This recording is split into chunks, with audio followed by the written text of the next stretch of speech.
All right, folks, it's Friday and I am off work. We're heading into a long 3-day weekend, President's Day, and I've got my scotch here, Lagavulin 16, and I'm going to tell you a little bit more about my background story.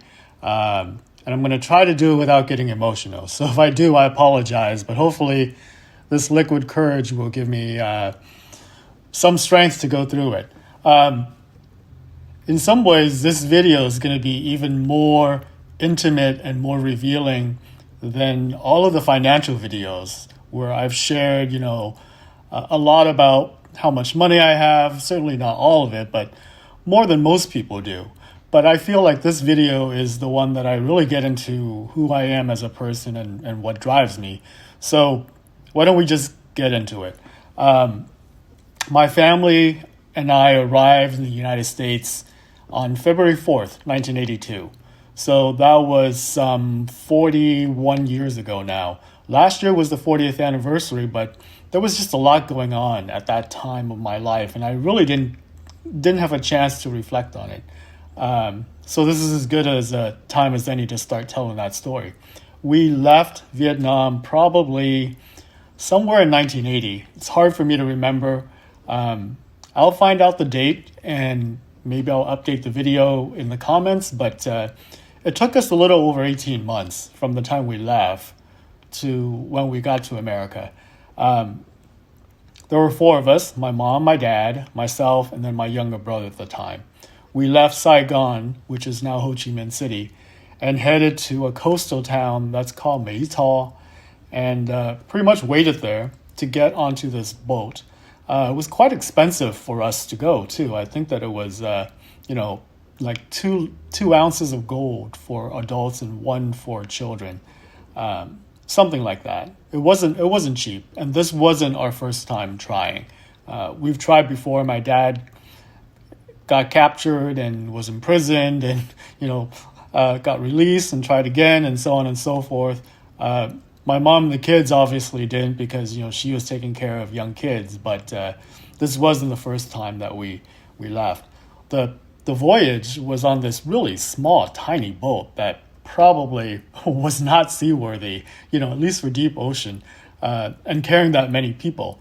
But, if I had to guess, I would say that, gosh, no more than 50 feet long and maybe 15 feet wide, just wooden boat. And we probably had a good 60 people on this thing. If you see pictures of some of these boats, you would be shocked that, we made it. And many people didn't. So, I'm lucky. I have an aunt who left with her husband and my cousin, and we never heard from them again. So it certainly happens. But we made it. It was a pretty long journey. It took 3 nights and 2 days. And I remember everything about the journey, from hiding under the burlap when we were in Mai Tho and remembering how it feels on my skin. Like it was really like itchy and scratchy, and I knew I didn't like it. But I remember quite a bit. And we landed in Thailand late at night on some guy's coconut plantation, and wondering if we were in Thailand or somewhere else where we may get captured or killed or whatever. But fortunately, we landed in Thailand, and the place that we landed at was close enough to a refugee camp for other boat people that have gone, before us, and the Thai government has established it. And it was a camp called Songkhla. So what you're seeing here on screen is actually what I call our booking photos. But it's basically the identification photos for my dad, my mom, myself, and my brother. Pretty crazy.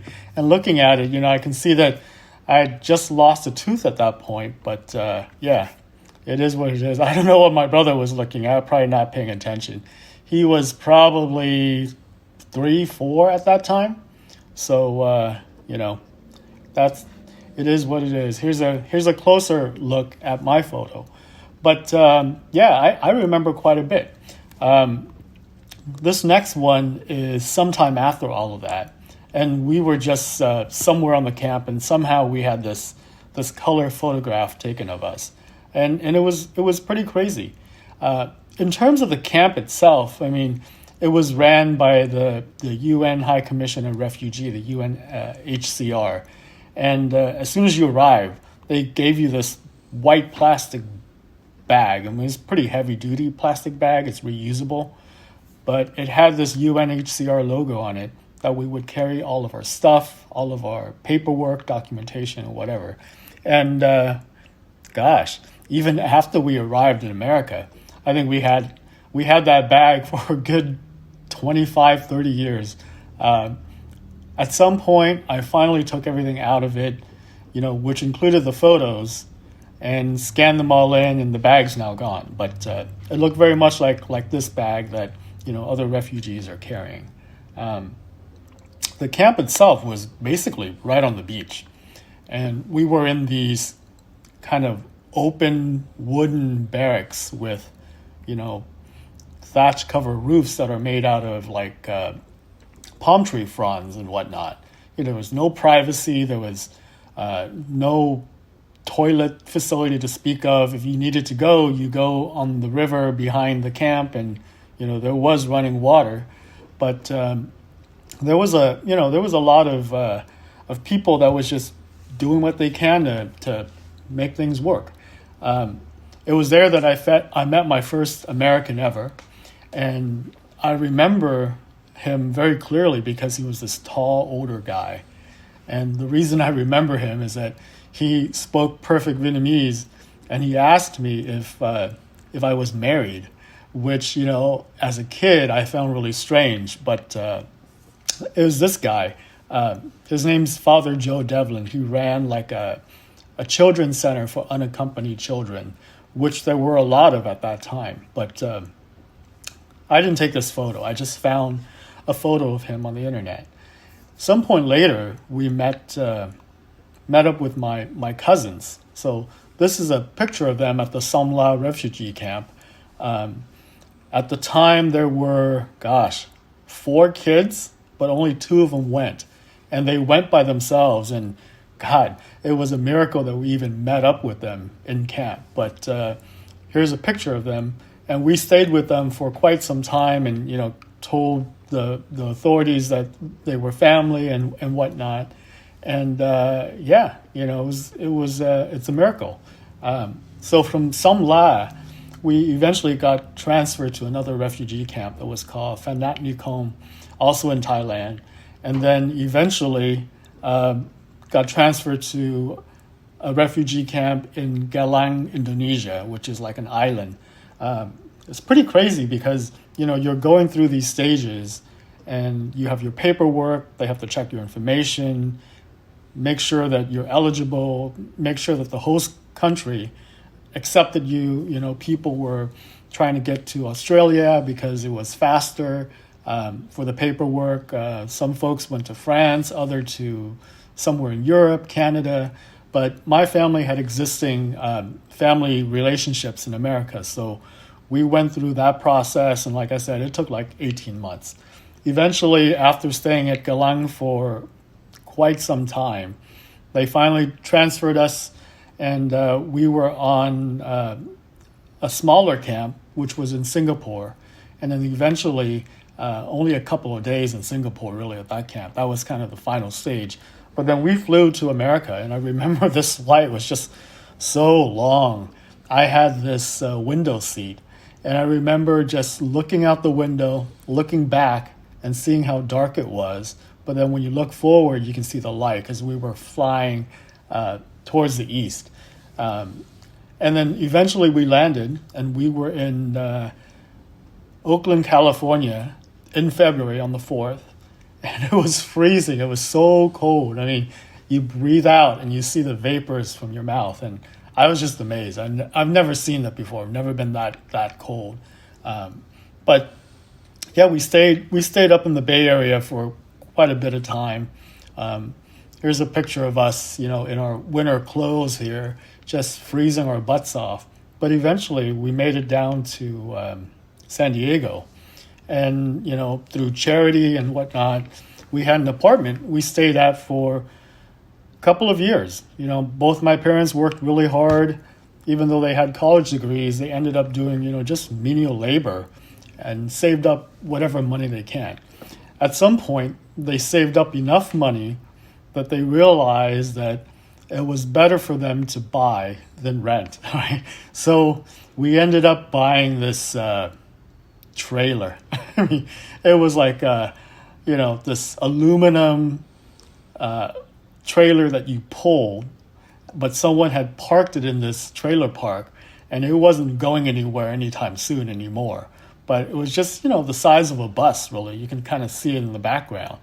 But we figured that, well, my parents, I say we, but my parents figured that, if you were renting the space, but you own your own, mobile home, as crappy as it was, paying $200 a month in rent was a lot cheaper than paying, $800 or $1,000 for an apartment.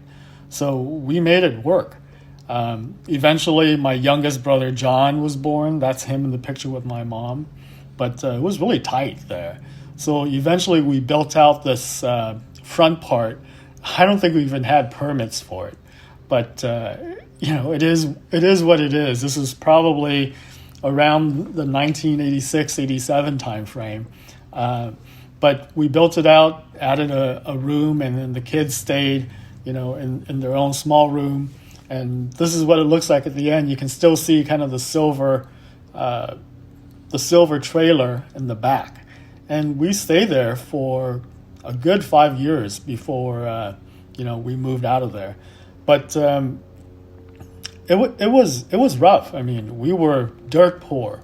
I'm not going to go into all of the details because I'm just going to get, really emotional, and I'm not quite ready for that yet. But trust me, we were dirt poor. Eventually, though, my parents realized that, they took a risk by getting out of the apartment, moving into this trailer, and were able to save up, as much cash as they can, but that they weren't going to go very far if they continued doing their, laborious job. My dad was a dishwasher at a Chinese restaurant. My mom was a maid. And, that added extra income, but you weren't going to get rich off of that. But eventually they were able to save up, $10,000 in cash. This was a lot of money back in the late 80s. But they took another risk. So, moving to this trailer and away from the security of an apartment was the first risk. It worked out. But the second risk was they took their life savings and basically opened up a secondhand furniture store, which was great. That business was all hands on deck. I kind of, alluded to that in one of my videos about why I actually stayed in San Diego for college and went to UCSD instead of Berkeley or UCLA or whatever. But we needed all hands on deck. We're out every weekend at the swap meets, at garage sales, estate sales, looking for furniture and whatnot. But it was boom time, for at least 10, 15 years. But that's all we needed, through hard work, ingenuity, and whatnot. My parents were able to save up enough to buy a house, and we moved into a house that was just our dream.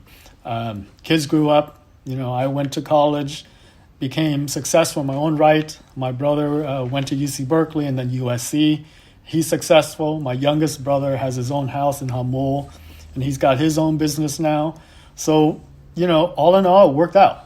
And I guess, the point from my story is that it makes me kind of mad, really, when I hear people say how tough things are because, hey, I'm proof. You can do it. All right. Thank you. I'll see you next time. Bye.